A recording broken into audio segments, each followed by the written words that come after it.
Okay, good evening, everybody. Today is Friday, July 18th, 2025, also known as Nelson Mandela Day. And believe Nelson Mandela was asked what people should do for his birthday, and he said that people should go out and do an act for good and an act for humanity.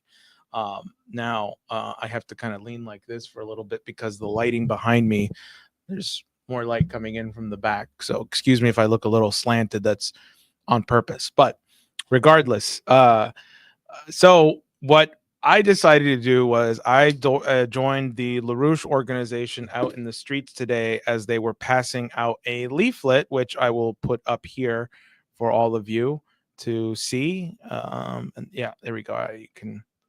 You can see it. Perfect. Yep. That's a picture of me in front of the United Nations holding up a sign that says Nelson Mandela Day 2025, End Apartheid and Occupation in Gaza and West Bank, Statehood for Palestine. So that was me out there at the United Nations today. And I'll just read you the post that I put out. Today is Nelson Mandela Day. I'm spending the day at the United Nations passing out leaflets calling for the recognition of a Palestinian state. Here's the contents of the statement. By the way, for the record, I didn't post the whole leaflet, just an excerpt, and then there's a link for the whole thing. So I just posted the sort of conclusion. July 18th was established in 2009 by the UN as Nelson Mandela International Day. An event organizers encourage everyone in the world to mark the birthday of the great South African statesman and president by taking actions to fight poverty and inequality. South Africa has stood up for the moral conscience of the world by charging Israel with genocide at the International Court of Justice, whose judges consider the claims made under the Genocide Convention to be, quote, plausible, and have demanded the implementation of provisional measures to protect the Palestinian people. Let us all act to bring about much needed economic development through the Oasis Plan for Israel and Palestine. And the 10 principles for a new international security and development architecture proposed by Helga Sepp LaRouche. Action and action now. We demand that the United Nations and the international community act to compel Israel to end its genocide as they acted to force change in the South African apartheid state. The mass humanitarian aid flow into Gaza through effective agencies, including a restored UNRWA. The governments must support a regional development plan like LaRouche's Oasis Plan, not the reprehensible humanitarian city proposed by Israel. And four, that Palestine must be recognized by the United Nations General Assembly and made a full member state of the UN. So that is what I was out doing today in the Bronx, in Manhattan at the United Nations. I said the Bronx there reflexively, but I was out in New York City today in Manhattan at the United Nations. Now, one thing I want to address is people often say, well, aren't you running for Congress in the Bronx? It's like, well, yes, I'm also running for Congress in New York City. And one of the benefits of being in New York City is that I have access to the world. And I don't just mean the United Nations, I mean the people like you. Almost every language that is spoken in the world is here in the Bronx, in Queens, in Manhattan, in Brooklyn, and maybe even Staten Island, which I only consider a borough outside of New York City, as you other New Yorkers know what I'm talking about. Regardless, I am privileged to have access to many worlds here and people with connections to other countries here. And that is something that I think has been missing from the representation of our government, which is why I'm running for federal office, because we have to learn how to dialogue with other nations. And there's a great speech by John Quincy Adams that he gave in July of 1821, where on the occasion of reading the Declaration of Independence, he outlines exactly how a president and a nation should dialogue with other nations. And I'll put the link to the full speech there. And I would recommend that people go and listen to that as well. Of course, today was the International Peace Coalition call that happened today. I can't say much about it, to be honest with you. I normally do, but today I was at the United Nations most of the day. I didn't actually get to watch it, but I promise you, it was the first International Peace Coalition call that happened after the Schiller Institute conference that took place in Europe. The man is not a man to wolf, or man is not a wolf to man. and that just took place. And actually, tomorrow in the evening, we are having a meeting here in the Bronx office. For those of you who already know where the Bronx office is, great. Then I will see you there. If you'd like to join us and come to our Bronx office and be a part of what we're doing tomorrow, where we're going to have some of our people report back on what we did in Europe, but more importantly, define the second phase of this campaign. There have been some extraordinary changes happening around the world, extraordinary developments happening here in our country, here in the Bronx, and here in New York as a whole. People are mobilized and energized and feel hopeful, at the very least, hopeful that there may be some change. I intend to give people a way to tap into that change and play a role in history through the campaign. That's what we intend to do. I don't intend to make people just be spectators or just commentators. I want to change the course of history, and I can't do that without you. It has to be a collective effort. And that is what we're going to discuss tomorrow. Between now and November of 2026, what do we have to do every day? Not just to ensure that I get elected. That is just a byproduct of actually trying to put an end to genocide, get a recognition of a Palestinian state, and make sure that genocide is something that is only studied in textbooks. Whether it's the genocide that's happening in Palestine or the genocide that's been happening here in the Bronx for the last 50 years. I recently found out that ICE, the Immigration's Custom Enforcement, because of their big upshift in the big beautiful bill, where they're now getting, I believe, something like from $2 billion to $20 billion in funding, are now offering officers that enlist a $45,000 sign-on bonus just for signing on to be an ICE agent. That is what most teachers' yearly salaries are. So you have to ask yourself, if there's money to put into getting people out of this country, where is the money in educating the people that are already here, the people that are most vulnerable? See, it's all about orientation and intention. The same government that has this tyrannical power to get people out and dictate who is and who isn't a citizen has the same power to educate thousands and millions of people around the country for a better republic. But the decision is not actually just dependent on the quote unquote lawmakers. It's dependent on the citizenry. It's dependent on you. It's dependent on all of us to take responsibility for it. That is why I'm running for Congress, to revive the practice of the citizenry again. I don't have googobs of money.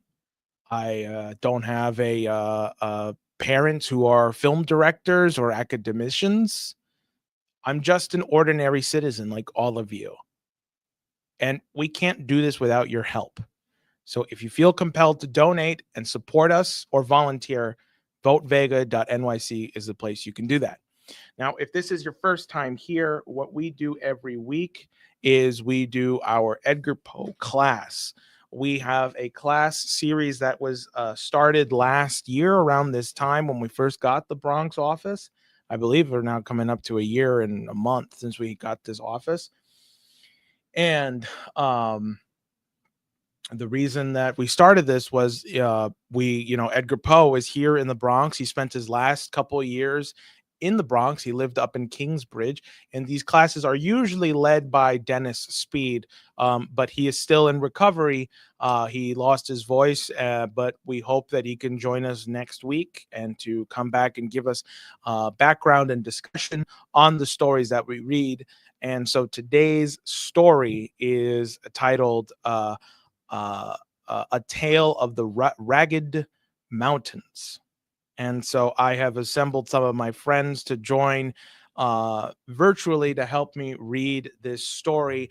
And this is something we do every week. So if you're only here for the update, thank you for listening. As always, I will encourage you to stay on and listen to this story.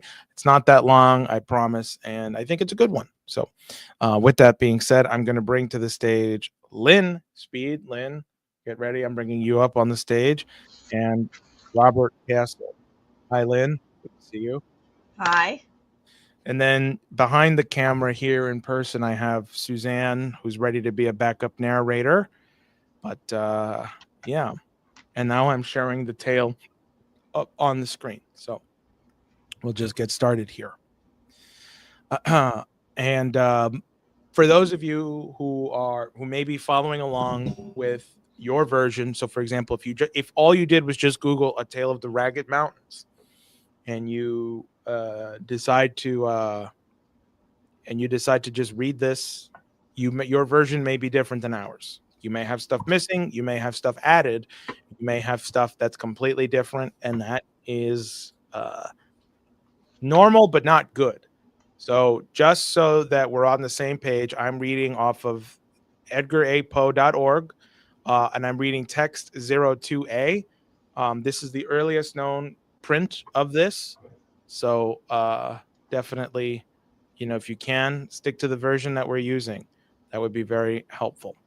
All right. So without further ado, this is A Tale of the Ragged Mountains by Edgar A. Poe. There's been some confusion about the name. I'm going to be pronouncing the name Mr. Augustus. Well, anyway, you'll see. During the fall of the year 1827, while residing near Charlottesville in Virginia, I casually made the acquaintance of a Mr. Augustus Bedslow. This young gentleman was remarkable in every respect and excited me in a profound interest and curiosity. I found it impossible to comprehend him either in his mental, his moral, or his physical relations. Of his family, I could obtain no satisfactory account. Where he came from, I never ascertained. Even about his age, although I call him a young gentleman, there was something which perplexed me in no little degree. He certainly seemed young, and he made a frequent point of speaking about his youth, but there were moments when I should have had little trouble in imagining him 100 years of age.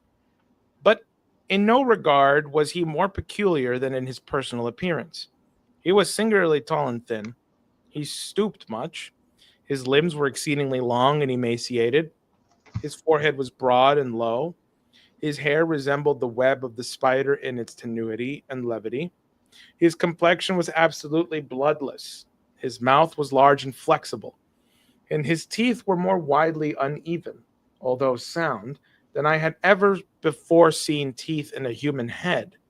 The expression of his smile, however, was by no means unpleasing, as might be supposed, but it had no variation whatever. It was one of profound melancholy, of a phaseless and unceasing gloom.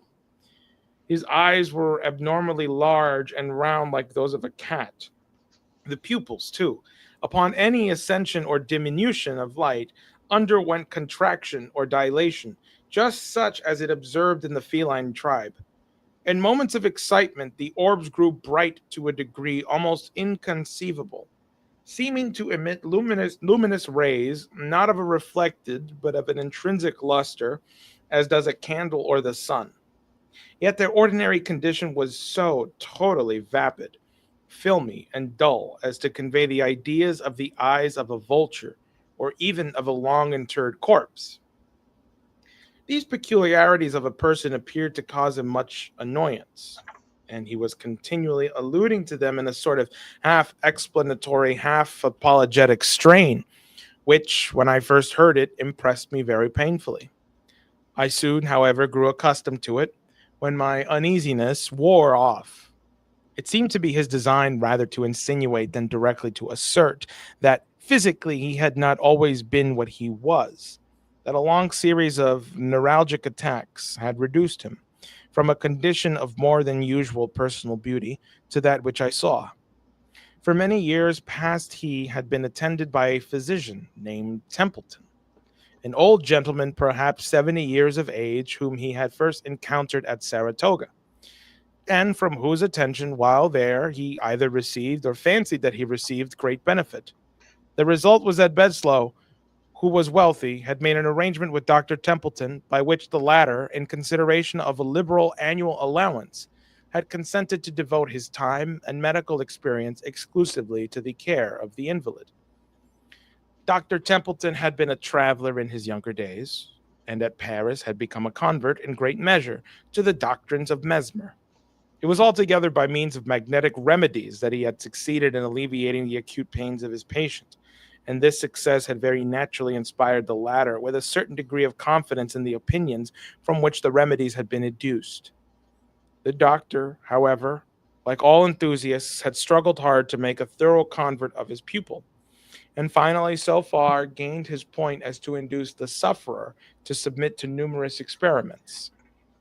By the frequent repetition of these, a result had arisen which of late days has become so common as to attract little or no attention, but which, at the period which I write, had very rarely been known in America. I mean to say that between Dr. Templeton and Bedloe there had grown up, little by little, a very distinct and strongly marked rapport, or magnetic relation. I am not prepared to assert, however, that this rapport extended beyond the limits of the simple sleep producing power. But this power itself had attained great intensity. At the first attempt to induce the magnetic somnolency, the mesmerist entirely failed. In the fifth or sixth, he succeeded very partially and after long continued effort. Only at the 12th was the triumph complete. After this, the will of the patient succumbed rapidly to that of the physician, so that when I first became acquainted with the two, sleep was brought about almost instantaneously by the mere volition of the operator, even when the invalid was unaware of his presence. It is only now, in the year 1843, when similar miracles are witnessed daily by thousands, that I dare venture to record this apparent impossibility as a matter of serious fact. The temperament of Bedloe was, in the highest degree, sensitive, excitable, enthusiastic. His imagination was singularly vigorous and creative, and no doubt it derived additional force from the habitual use of morphine, which he swallowed in great quantity, and without which he would have found it impossible to exist. It was his practice to take a very large dose of it immediately after breakfast each morning, or rather immediately after a cup of strong coffee, for he ate nothing in the forenoon, and then set forth alone, or attended only by a dog, upon a long ramble among the chain of wild and dreary hills that lie westward and southward of Charlottesville, and are there dignified by the title of the Ragged Mountains.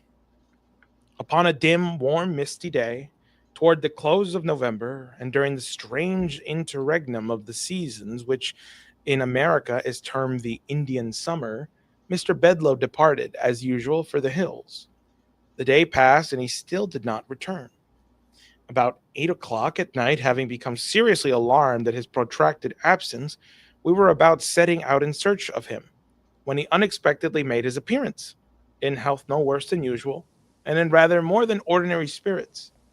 The account which he gave of his expedition and of the events which had detained him was a singular one indeed. "You will remember," said he, "that it was about 9 in the morning when I left Charlottesville. I bent my steps immediately to the mountains, and, about 10, entered a gorge which was entirely new to me. I followed the windings of this path with much interest. The scenery which presented itself on all sides, although scarcely entitled to be called grand, had about it an indescribable, and to me, a delicious aspect of dreary desolation.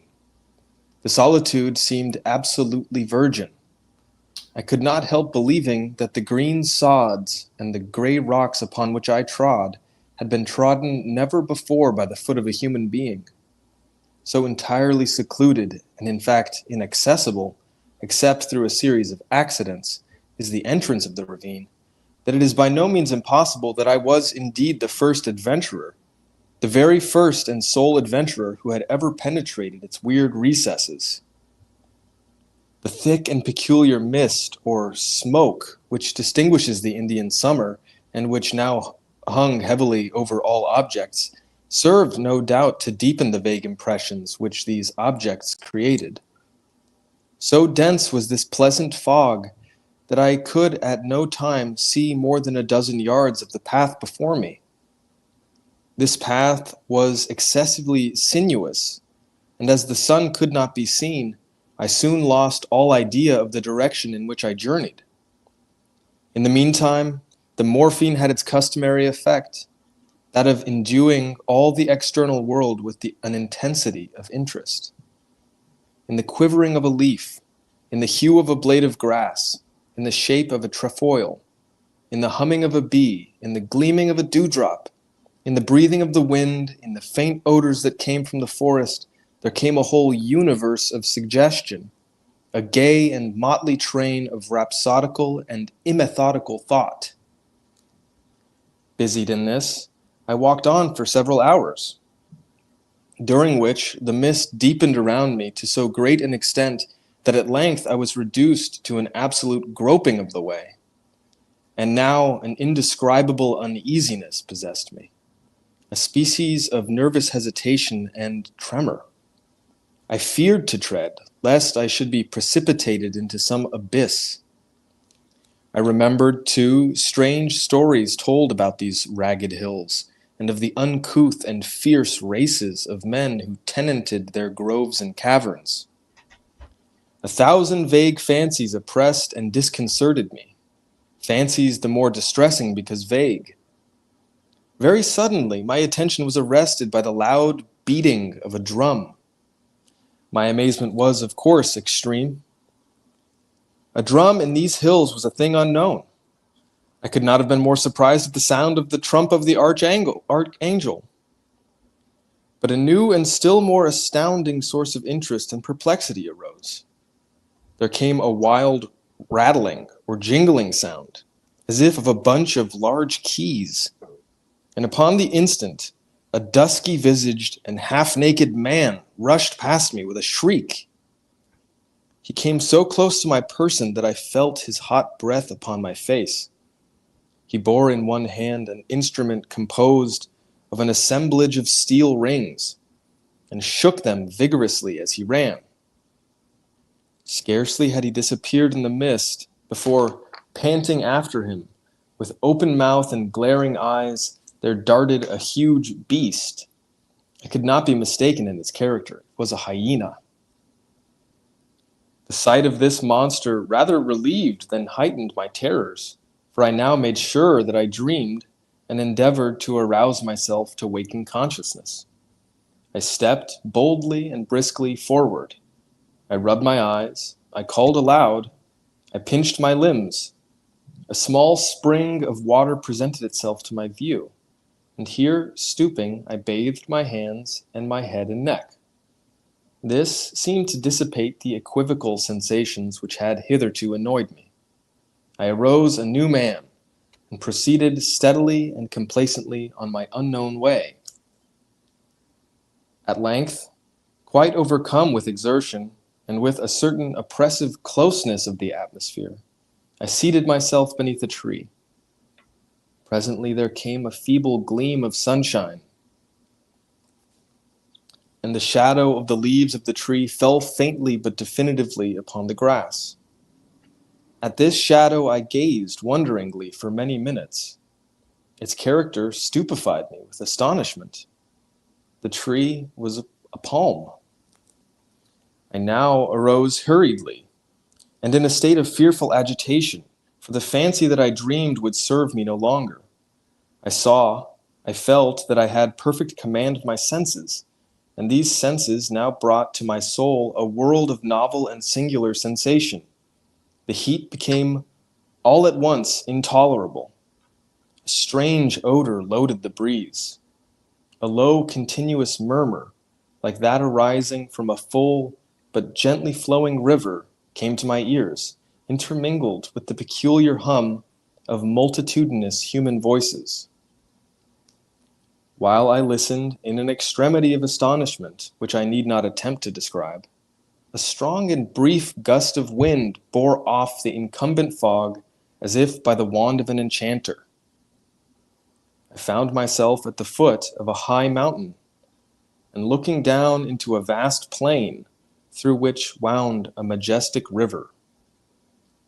On the margin of this river stood an eastern-looking city, such as we read of in the Arabian tales, but of a character even more singular than any there described.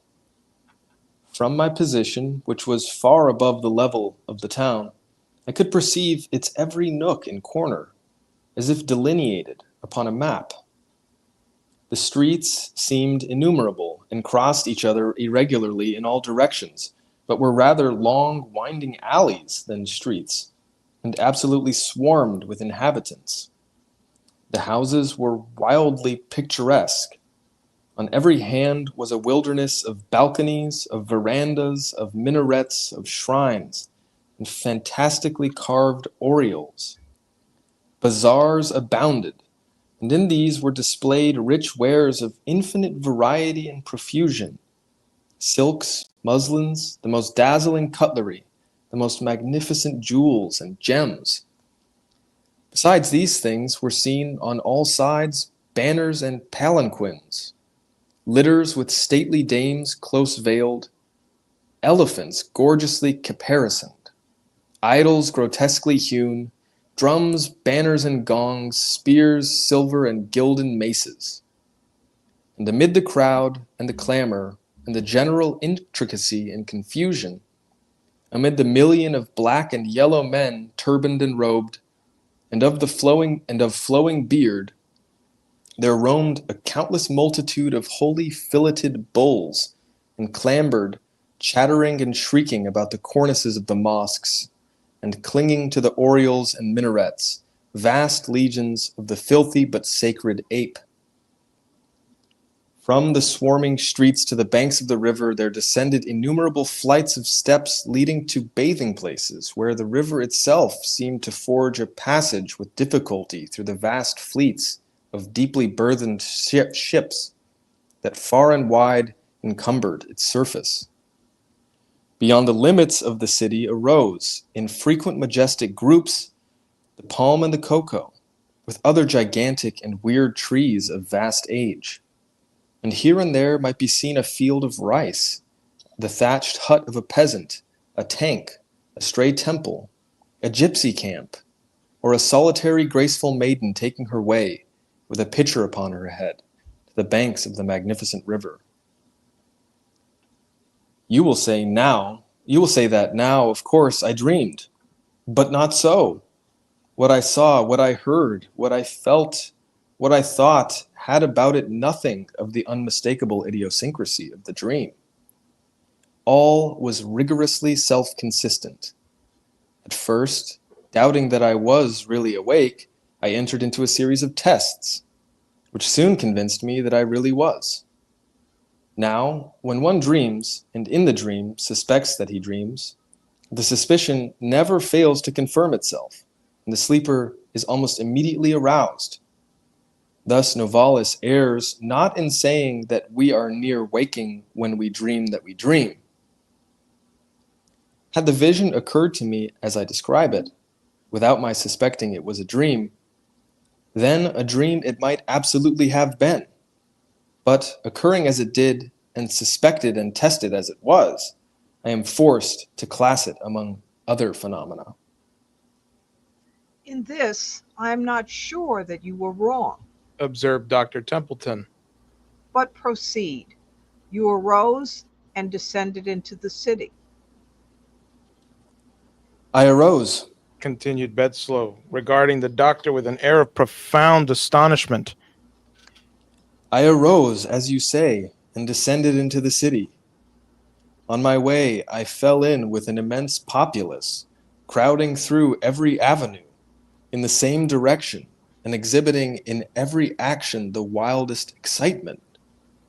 Very suddenly, and by some inconceivable impulse, I became intensely imbued with personal interest in what was going on. I seemed to feel that I had an important part to play, without exactly understanding what it was. Against the crowd which environed me, however, I experienced a deep sentiment of animosity. I shrunk from amid them, and swiftly by a circuitous path reached and entered the city. Here all was the wildest tumult and contention. A small party of men, clad in garments half Indian, half European, and officered by gentlemen in a uniform partly British, were engaged, at great odds, with the swarming rabble of the alleys. I joined the weaker party, arming myself with the weapons of a fallen officer and fighting I knew not whom with the nervous ferocity of despair. We were soon overpowered by numbers and driven to seek refuge in a species of kiosk. Here we barricaded ourselves, and for the present were secure. From a loophole near the summit of the kiosk, I perceived a vast crowd in furious agitation, surrounding and assaulting a gay palace that overhung the river. Presently, from an upper window of this palace, there descended an effeminate-looking person, by means of a string made of the turbans of his attendants. A boat was at hand, in which he escaped to the opposite bank of the river. And now a new and altogether objectless impulse took possession of my soul. I spoke a few hurried but energetic words to my companions, and having succeeded in gaining over a few of them to my purpose, made a frantic sally from the kiosk.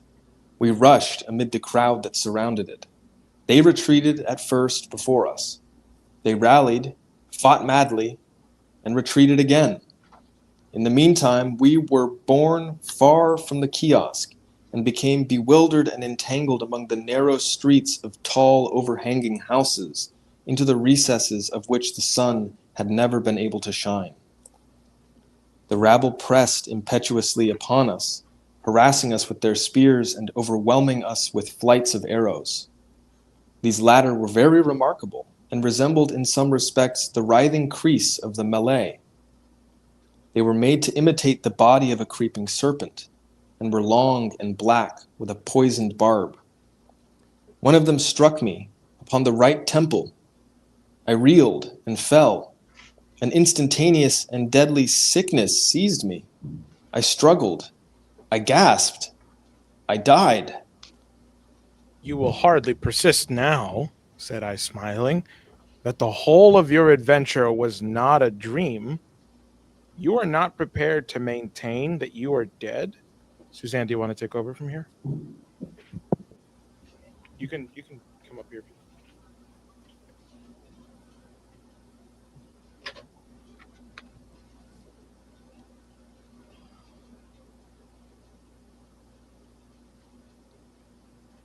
When I said these words, I of course expected some lively sally from Bedslow in reply. But to my astonishment, he hesitated, trembled, became fearfully pallid, and remained silent. I looked toward Templeton. He sat erect and rigid in his chair. His teeth chattered, and his eyes were starting from their sockets. Proceed. That's you. Oh. Proceed, He at length said hoarsely to Bedslow. For many minutes, Continued the latter, my sole sentiment, my sole feeling was that of darkness and non-entity, with the consciousness of death. At length, there seemed to pass a violent and sudden shock through my soul, as if of electricity. With it came the sense of elasticity and of light. This latter I felt, but not saw. In an instant I seemed to rise from the ground, but I had no bodily, no visible, audible, or palpable presence. The crowd had departed. The tumult had ceased. The city was in comparative repose. Beneath me lay my corpse with the arrow in the temple, the whole head greatly swollen and disfigured. But all these things I felt, not saw. I took interest in nothing. Even the corpse seemed a matter in which I had no concern. Volition I had none, but appeared to be impelled into motion, and flitted buoyantly out of the city, retracing the circuitous path by which I had entered it. When I had attained that point of the ravine in the mountains at which I had encountered the hyena, I again experienced a shock, as if of a galvanic battery. The sense of weight, of substance, and of volition returned. I became my original self, and bent my steps eagerly homewards. But the past had not lost the vividness of the real, and not now, even for an instant, can I compel my understanding to regard it as a dream. nor was it? said Templeton with an air of deep solemnity. Yet it would be difficult to say how otherwise it should be termed. Let us suppose only that the soul of the man of today is upon the verge of some stupendous psychal discoveries. Let us content ourselves with this supposition. For the rest, I have some explanation to make. Here is a watercolor drawing that I should have shown you before, but which an unaccountable sentiment of horror has hitherto prevented me from showing. We looked at the picture which he presented. I saw nothing in it of an extraordinary character, but its effect upon Bedslow was prodigious. He nearly fainted as he gazed, and yet it was but a miniature portrait, a miraculously accurate one to be sure, of his own very remarkable features. At least, this was my thought as I regarded it, You will perceive said Templeton. the date of this picture. It is here, scarcely visible in this corner, 1780. In this year was the portrait taken. It is the likeness of a dead friend, a Mr. Oldeb, to whom I had become much attached at Calcutta during the administration of Warren Hastings. I was then only 20 years old. When I first saw you, Mr. Bedloe, at Saratoga, it was the miraculous similarity which existed between yourself and the painting which induced me to accost you, to seek your friendship, and to bring about those arrangements which resulted in my becoming your constant companion. In accomplishing this point, I was urged partly and perhaps principally by a regretful memory of the deceased, but also in part by an uneasy and not altogether horrorless curiosity respecting yourself. In your detail of the vision which presented itself to you amid the hills, you have described with the minutest accuracy the Indian city of Benares upon the Holy River. The riots, the combats, the massacre were the actual events of the insurrection of Shait Singh, which took place in 1780, when Hastings was put in imminent peril of his life. The man escaping by the string of turbans was Shait Singh himself. The party in the kiosk were sepoys and British officers, headed by Hastings. Of this party, I was one, and did all I could to prevent the rash and fatal sally of the officer who fell in the crowded alleys by the poisoned arrow of a Bengali. That officer was my dearest friend. It was Oldeb. You will perceive by these manuscripts. Here the speaker produced a notebook in which several pages appeared to have been freshly written. That at the very period in which you fancied these things amid the hills, I was engaged in detailing them upon paper here at home. In about a week after this conversation, the following paragraphs appeared in a Charlottesville paper. We have the painful duty of announcing the death of Mr. Augustus Bedslow, a gentleman whose amiable manners and many virtues have long endeared him to the citizens of Charlottesville. Mr. B, for some years past, has been subject to neuralgia, which has often threatened to terminate fatally. But this can be regarded only as the immediate cause of his decease. The proximate cause was one of a special singularity. In an excursion to the Ragged Mountains a few days since, a slight cold and fever were contracted, attended with great determination of blood to the head. To relieve this, Dr. Templeton resorted to topical bleeding. Leeches were applied to the temples. In a fearfully brief period, the patient died. When it appeared that in the jar containing the leeches had been introduced by accident one of the venomous vermicular sangsues, which are now and then found in the neighboring ponds. This creature fastens itself upon a small artery in the right temple. Its close resemblance to the medicinal leech caused the mistake to be overlooked until too late. NB. The poisonous sangsu of Charlottesville may always be distinguished from the medicinal leech by its blackness, and especially by its writhing or vermicular motions, which very nearly resemble those of a snake.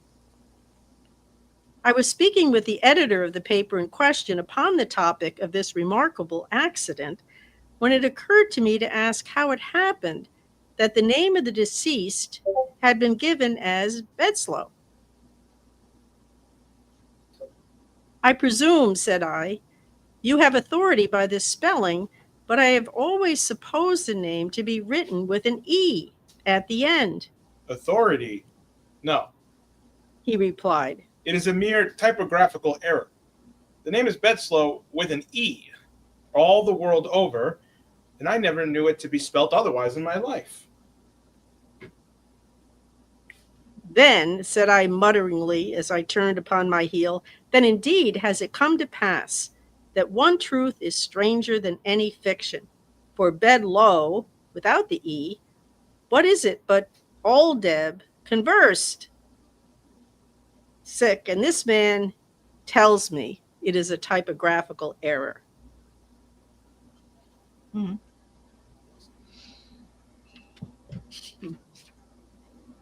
Huh.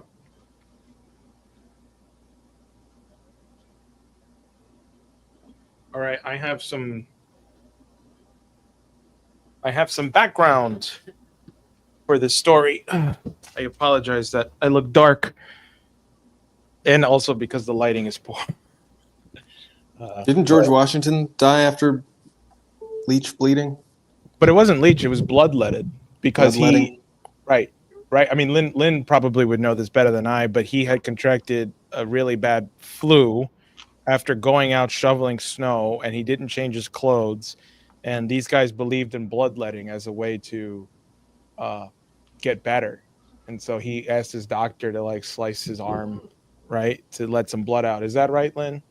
Yeah, it wasn't snow. It's Virginia, but it was a rainstorm all day, and he stayed out and he wanted to do some last chores and got home late, and he was extremely punctual all the time. So he went right to dinner without changing the wet clothes, and yeah, over the next 24 hours became quite sick, and that was still very typical in terms of the way in which people were medically treated, was through bloodletting. They were getting out the bad fluids and so on. Yeah, so right, that's what happened. So I have some background notes for this story here, sent by Dennis. And the first thing he wanted me to read is the Great Bengal Famine of 1770. This famine struck Bengal and Bihar between 1769 and 1770 and affected some 30 million people, which was about half of the current population of the area. The famine's impact was devastating, with estimates suggesting that around 10 million people died, representing about 1/3 of the region's population at the time. As recounted in the story, the fiction-like events of the Benares affair make Poe's choice especially apt. In August of 1781, forced by a depleted exchequer, Governor General Hastings went to Benares to extort illegal tribute from its Raja, Chair Singh. Receiving the plea of poverty, he boldly ordered the Raja's confinement within the Shivala Ghat Palace, overlooking the Ganges, but could spare only 2 platoons of sepoys to guard the royal prisoner, and accidentally, even these were issued no ammunition. As the angry natives rose to their ruler's succor and destroyed the trapped detachment, Chait Singh fashioned a rope out of the turbans of his followers, lowered himself from the palace, and made his escape in a boat waiting on the Ganges below. Hastings' main party was never truly besieged, but surrounded by a hostile populace. It was in grave danger until a relieving force arrived. The insurrection was quickly crushed and the Raja driven into exile. But the charge of unethical conduct at Benares, leveled at Hastings by Sheridan, Burke, and others, was to prove one of the most damaging to the Governor General at his trial by Parliament. And the other thing he said is Benares, also known as Varanasi, is not in Bengal or in Bengal. Benares is located in the Indian state of Uttar Pradesh, specifically on the banks of the Ganges River. While it's known as Mini Bengal due to the large Bengali population and cultural influence, it's geographically distinct from the Bengal area. Based on the provided information, Varanasi, often referred to as Benares, is located approximately 675 to 700 kilometers, or 379 to 425 miles, away from West Bengal, specifically from its capital city, Kolkata. Then this is what also follows. Poe is using the story to bring people's attention the differences between the real India that Britain invaded and the one represented by the East India Company. So, I don't know if you guys have any other further thoughts, but there's one thing here which, like, I wish I could ask Dennis is, like, the thing about the name. Because before we went live, he kept saying Bledsoe, which, like, I don't know if there's a version that he's reading that is different, but, like, that's funny, right? Because if the events of the newspaper are right that he died by this leech, then he bled slow, right?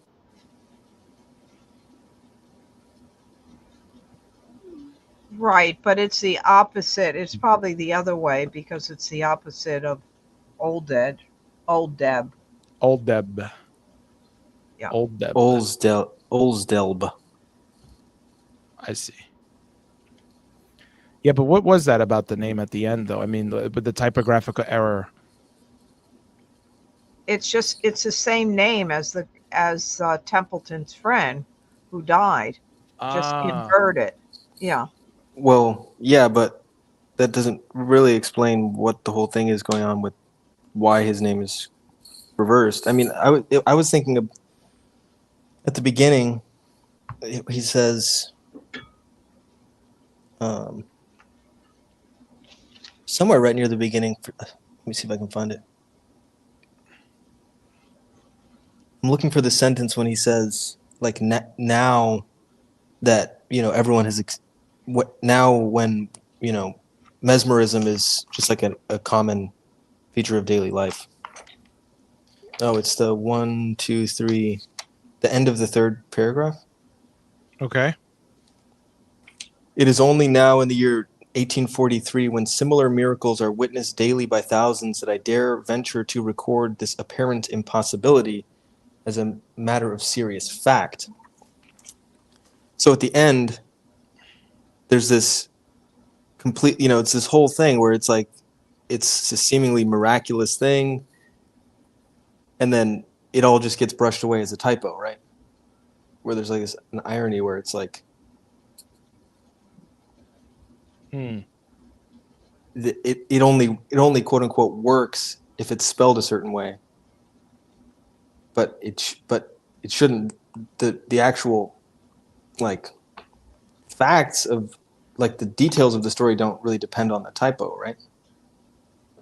Well, I got a note that we should read the beginning again of the description of Mr. Bledsoe, which I will put up here. During the fall of the year 1827, while residing near Charlottesville in Virginia, I casually made the acquaintance of a Mr. Augustus Bedloe. This young gentleman was remarkable in every respect and excited in me a profound interest and curiosity. I found it impossible to comprehend him either in his mental, his moral, or his physical relations. Of his family, I could obtain no satisfactory account. Where he came from, I never ascertained. Even about his age, although I call him a young gentleman, there was something which perplexed me in no little degree. He certainly seemed young, and he made a frequent point of speaking about his youth. But there were moments when I should have had little trouble in imagining him 100 years of age.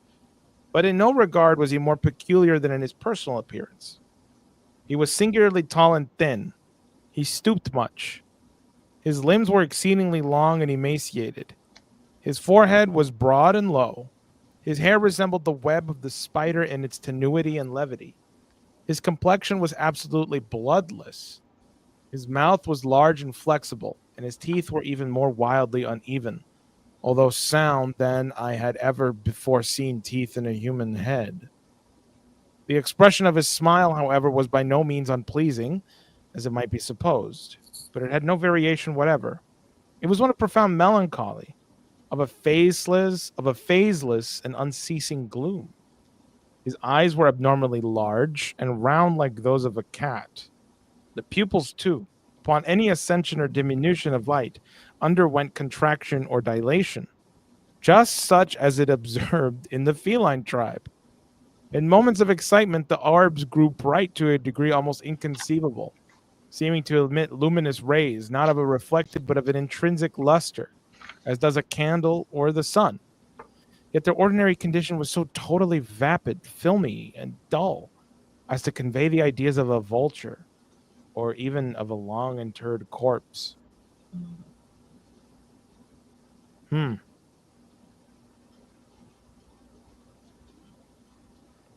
That's quite a description.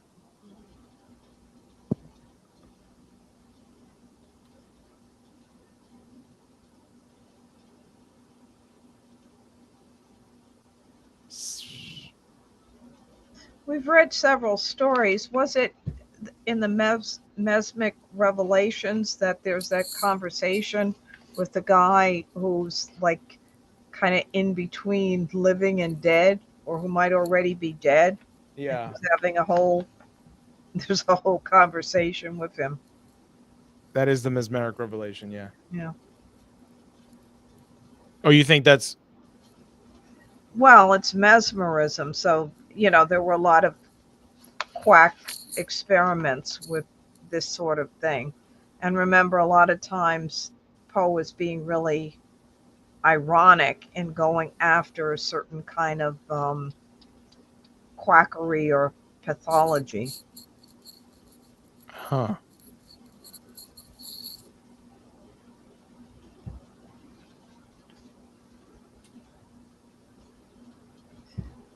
Because also it's interesting that near the end, I guess it's Templeton who says, hold on.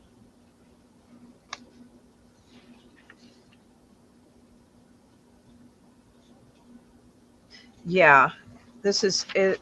This is sort of kind of near the end. I don't know if the pages are the same, but it's like maybe 8 paragraphs from the end, where he's talking about the picture, and he says the portrait was taken in 1780. It's a likeness of his dead friend, Mr. Oldeb. Oh, sorry. He had become much attached at Calcutta when he was only 20 years old. Okay, so this is 50 years prior, because Templeton's now 70. And he said, when I first saw you, Mr. Bedloe, at Saratoga, it was a miraculous similarity which existed between yourself and the painting that induced me to accost you to seek your friendship. and to bring about those arrangements which resulted in my becoming your constant companion. In accomplishing this point, I was urged partly and perhaps principally by a regretful memory of the deceased, but also in part by an uneasy and not altogether horrorless curiosity respecting yourself. So I thought that was interesting because in the beginning I thought it was um,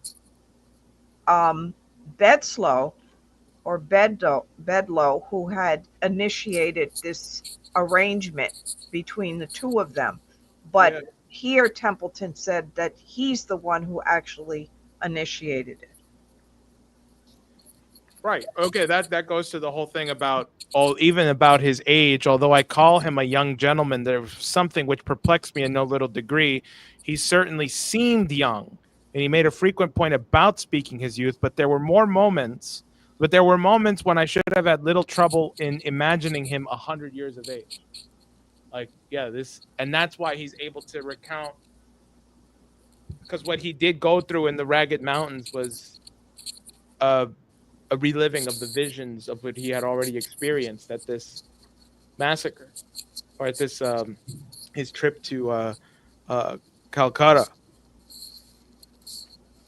Well, also Templeton's been working on hypnotizing him. Oh yeah, Uh, right. Mesmer. They that's what talked about, they've been doing, right? At first he was resistant, and then he's then able to do it at the drop of a hat, so to speak, uh, where he can make him sort of go into a trance Mm. effectively. And obviously in that kind of state, uh, people are extremely suggestible. Oh, and the morphine. That's right. Plus Oh, the drugs. Right. yeah. Templeton can do it when he's not with him. Ah, that's what I just got that note from Dennis. Templeton can do it even when he is not with him. Right. Yeah. Wow. Oh, wow.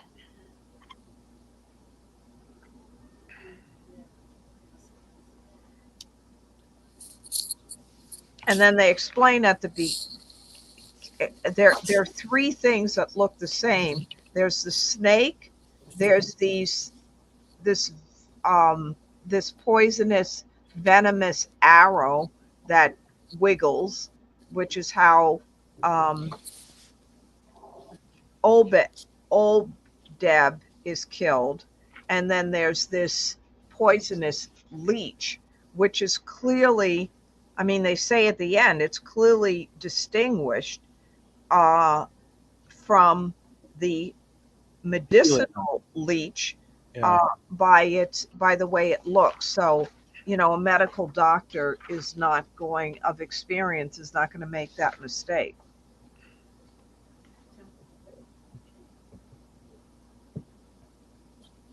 Oh, Suzanne says Templeton killed him.